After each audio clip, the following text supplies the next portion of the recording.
Bon, voilà les gars. Donc, nous en sommes à notre deuxième numéro sur la discussion sur l'administration coloniale du Sénégal. Dans la précédente discussion, j'avais évoqué la puissance de l'administration coloniale au Sénégal. J'avais dit que c'était une administration extrêmement puissante qui exerce sa puissance sur la population sénégalaise. Mais au-delà de la population sénégalaise, notre administration très pratiquement est sans force, sans puissance aucune. Voilà, donc, mais à l'intérieur du territoire, à l'intérieur du terroir, l'administration coloniale est très très très forte. Et c'est ce qui a toujours été depuis les origines même de ce corps de métier. Il faut aussi mentionner qu'il s'agit d'un corps de métier extrêmement soudé. Voilà, il s'agit donc d'un ensemble de ressources humaines qui s'entendent, qui ont été formées pour s'entendre avec le procès de Sonko. Bon, vous allez voir même qu'il y a beaucoup d'affinités entre eux. Voilà, donc je me rappelle lorsque Sonko devait se faire juger par le juge Bahoum, on a même découvert, c'est seulement en ce moment-là qu'on a découvert des affinités entre Ousmane Sonko et le juge Bahoum. Ben, ce n'est pas seulement les deux cas, hein. Vous allez voir qu'il y a des affinités avec d'autres responsables. C'est comme ça, c'est parce que tout simplement le corps, ce corps-là, ce corps de métier qui est l'administration coloniale du Sénégal est un corps extrêmement soudé. Mais malgré le fait que ce soit soudé, il faut savoir qu'il y a toujours des franges. Voilà, il y a des franges, par exemple, ceux qui sont au niveau des impôts et domaines ont tendance à se regrouper en un seul bloc. Voilà, c'est tout à fait normal. Mais au-delà de ces franges-là, il faut savoir que l'administration sénégalaise est un corps de métier extrêmement soudé. Voilà. Mais en plus d'être un corps de métier soudé, d'ailleurs la solidarité au sein de l'administration coloniale est une force, mais il s'agit d'un corps extrêmement puissant sur l'ensemble du territoire. Je dirais même que l'administration tire sa puissance des différents pouvoirs, mais aussi l'essentiel de son pouvoir, il le tient de l'administration coloniale qui existait à l'époque coloniale des Faidherbe. Voilà, donc c'est cette même force, c'est cette même puissance aujourd'hui qui est entretenue, qui est maintenue et qui est en train d'être exercée sur la population sénégalaise. Voilà, donc les administrateurs les administrateurs du pays sont tellement puissants qu'ils ont même une autorité sur les guides religieux. Je l'avais dit dans la discussion précédente. Ils ont une autorité sur le clergé du pays. C'est d'ailleurs ce qui a conféré à Ousmane Sonko la facilité de pouvoir accéder à tous les foyers religieux, se faufilant sur Touba, se faufilant sur Tivaouane, allant jusqu'à demander à ses militants de monter sur la mosquée Serigne Babacar Sy. C'est fait exprès, hein, c'est fait exprès. C'est une façon de narguer le foyer religieux pour lui montrer que, voilà, donc eux, ils ont une certaine force et qu'ils peuvent obtenir ce qu'ils veulent chaque fois qu'ils en ont besoin.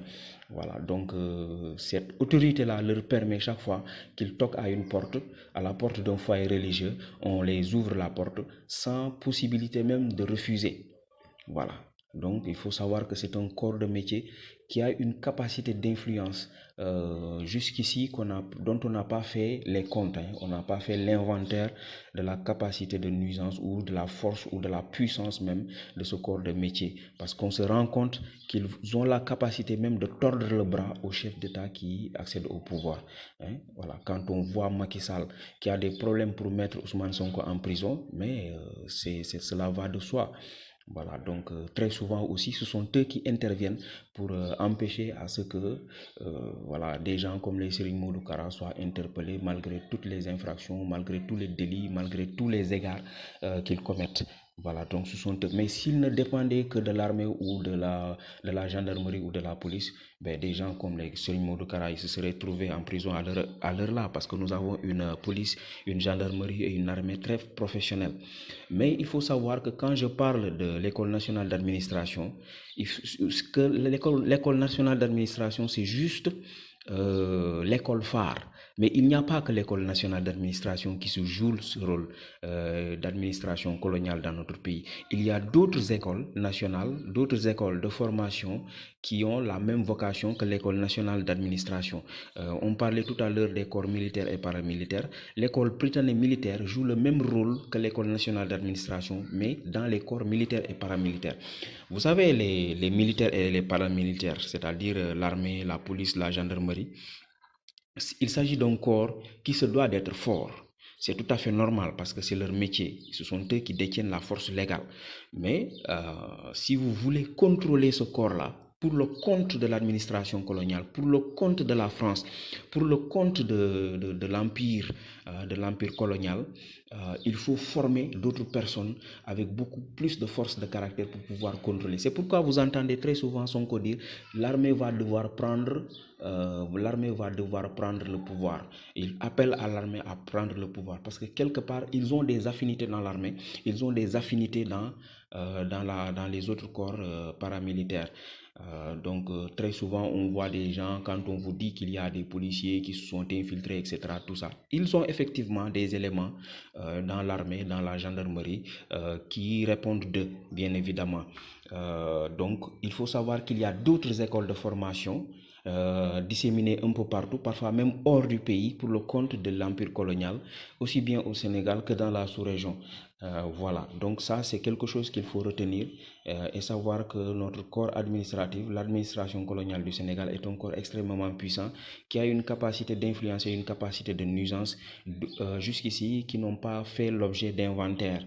Parce que quand on fait la passation de service, quand on passe d'un état d'un état colonisé à un état indépendant, on doit faire le point pour faire une mise au point pour savoir exactement ce que l'on a hérité et ce que nous devons en faire.